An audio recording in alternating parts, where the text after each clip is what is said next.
Halo guys, selamat datang di lesson aku yang ini. Masih dalam bahasan atau masih dalam course tentang sejarah peradaban Cina kuno dan masih dalam pembahasan tentang sejarah peradaban dunia. Kali ini aku mau jelasin atau mau ngelanjutin tepatnya bahasan aku yang sebelumnya tentang sistem pemerintahan pada dinasti Cina kuno. Dan kali ini aku mau lanjutin dinasti-dinasti yang pernah berkuasa di Cina. Jadi buat kamu yang belum nonton lesson sebelumnya, pastiin dulu untuk tonton lesson sebelumnya karena ini merupakan lanjutan dari lesson yang kemarin. Jadi setelah kemarin aku jelasin ada 5 dinasti, kali ini di lesson ini aku mau bahas sisanya 6 dinasti yang pernah berkuasa di Cina. Oke? Jadi tonton dulu video sebelumnya baru lanjut ke video ini. Buat kalian yang udah tonton video sebelumnya, oke, langsung aja kita bahas ya beberapa dinasti yang pernah berkuasa di Cina. Jadi kemarin bahasan kita udah sampai dinasti Han. Sekarang kita lanjutin ke dinasti Sui. Oke, dinasti Sui ini memerintah dari tahun 581 sebelum Masehi sampai 618. Jadi dinasti ini merupakan dinasti yang didirikan oleh Yang Jan atau nama lainnya itu Sui Wenti. Dan dinasti ini tuh merupakan sebuah dinasti yang menjadi peletak dasar bagi kerajaan dinasti Tang sesudahnya. Jadi dinasti ini mempersatukan Cina yang sudah terpecah belah sebelumnya di zaman 16 negara sebelumnya. Dan dinasti ini tuh cukup pendek karena cuma 2 kaisar yang benar-benar memerintah kerajaan ini. Jadi kaisar-kaisar berikutnya itu cuma kaisar yang dipasang oleh para jenderal dan penguasa militer sebelum akhirnya mereka sendiri yang mendirikan dinastinya sendiri begitu.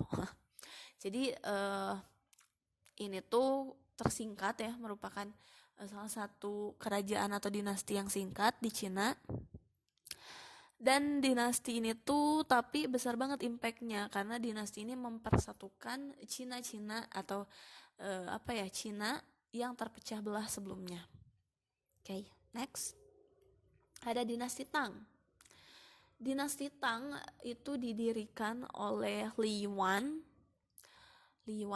dan dinasti Tang ini dibantu oleh putranya Li Shimin yang berusaha keras untuk memulihkan perdamaian. Jadi usaha ini akhirnya berhasil karena di masa dinasti ini ada kestabilan politik di sepanjang sejarah dinasti Tang. Jadi ini pun jadi salah satu kerajaan terkuat di Cina. Jadi setelah kerajaan Han, kerajaan Tang ini juga merupakan salah satu kerajaan yang populer atau kerajaan yang punya pengaruh besar pada peradaban Cina. Jadi Cina ini meraih kejayaan di masa dinasti Tang gitu. Li Yuan, kita bahas rajanya dulu. Li Yuan itu siapa sih? Li Yuan itu sebelumnya ada di kerajaan dinasti Sui, tapi di tahun 626 dia turun tahta dan kemudian digantikan oleh Li Shimin putranya ya. Jadi di sini di kerajaan ini. Itu dia sekilas tentang dinasti Tang. Next ada dinasti Sung. Dinasti Sung ini atau nama lainnya juga dinasti Song didirikan oleh Zhao Guanyin.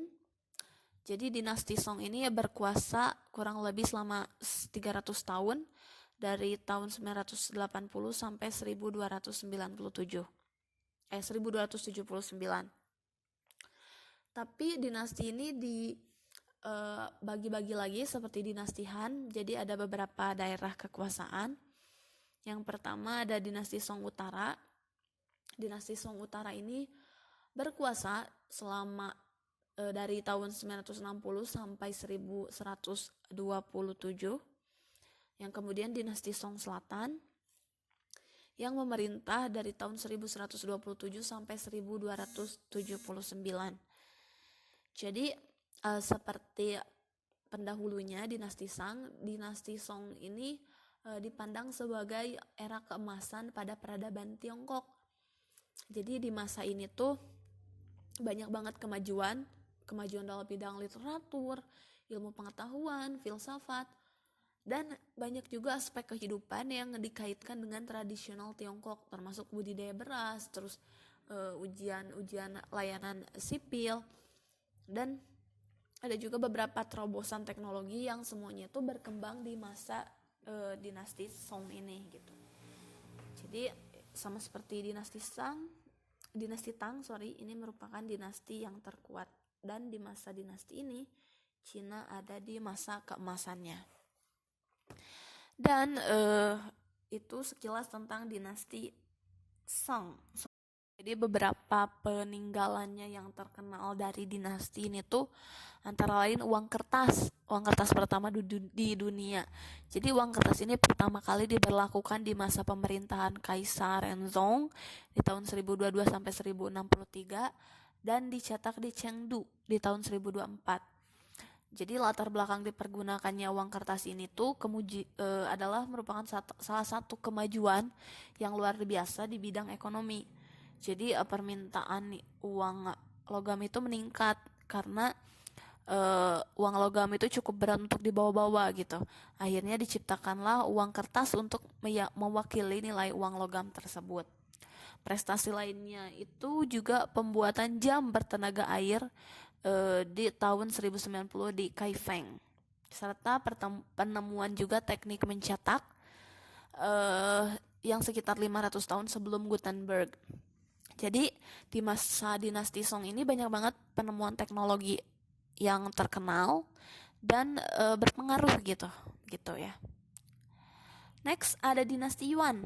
Dinasti Yuan ini merupakan dinasti pertama yang didirikan oleh kaum minoritas. Jadi dinasti Yuan ini merupakan dinasti asing di Tiongkok karena didirikan oleh bangsa Mongol atau kaum Mongol. Pendirinya itu adalah Kubilai Khan yang bergelar Shizu. Kubilai Khan. Jadi ini pendiri dari dinasti Yuan, dan dinasti Yuan ini dibangun atau didirikan oleh bangsa Mongol. Dan di masa kekuasaannya agama Buddha, Islam, Kristen dan sebagainya itu dapat hidup berdampingan dengan damai. Sikap toleransi pada semua agama ini jelas telah mendahului bangsa Barat, di mana di saat yang sama orang di Eropa itu nggak menganut agama tertentu. Orang-orang yang nggak menganut agama tertentu itu misalkan akan mendapatkan siksaan atau apa gitu. Nah, tapi di masa dinasti ini tuh berbagai agama bisa hidup dengan rukun, bisa hidup dengan damai di masa dinasti Yuan ini gitu. Dan hal yang selanjutnya yang penting di masa pemerintahan Kubilai Khan ini adalah serangannya ke Jawa dan Jepang. Oke. Jadi itu tentang kerajaan atau dinasti Yuan. Next ada dinasti Ming. Jadi dinasti ini tuh didirikan oleh suku Han setelah berhasil meruntuhkan kekuasaan bangsa Mongol. Jadi setelah berhasil mengusir bangsa Mongol, Zhu Xuanzang akhirnya menobatkan dirinya sebagai kaisar dengan gelar Ming Daizu. Ini jadi pendirinya atau raja pertamanya itu namanya Yuanzang dan gelarnya itu Ming Daizu.